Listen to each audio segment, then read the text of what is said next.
raises interest rates. They rotate out of US Treasuries and buy their own bonds. US bonds flood the market.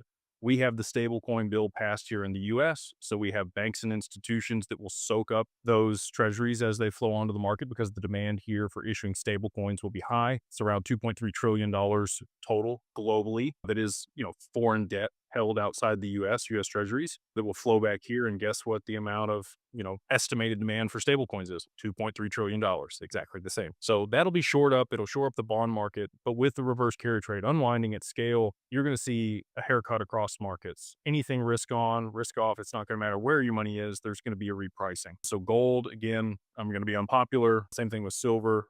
I think you're going to see a 50% drawdown both, but I do think it's going to be a big drop, huge drawdown. Bitcoin has the same problem. Bitcoin and gold, both big drawdowns. Tether is then depegged. So exchanges need other liquidity, and they're going to have to start utilizing XRP, just like in Shane Ellis's theory, to be able to settle inside of the exchange. Anyway, I think that there's less than 100 million left on the OTC desk, and the dark pools, I think we're right down to the end of it here. And that's why you're starting to see price move a little bit more aggressively for XRP. I do anticipate that we are going to see a BlackRock ETF or exchange traded product here in 2026 for XRP. And I do think that that'll add significant amounts of demand, but I think that's going to happen right at the opportune time. Again, when all of these other catalysts play out to be able to drive XRP's price up to then settle the back into the stock market and de-risk from all of the losses on Bitcoin and settled in real time. So again, if you haven't watched the Domino Theory, I've been talking about this for, 21 months. It'll be 2 years in March of this year ago that I put out the original Domino Theory and the thesis.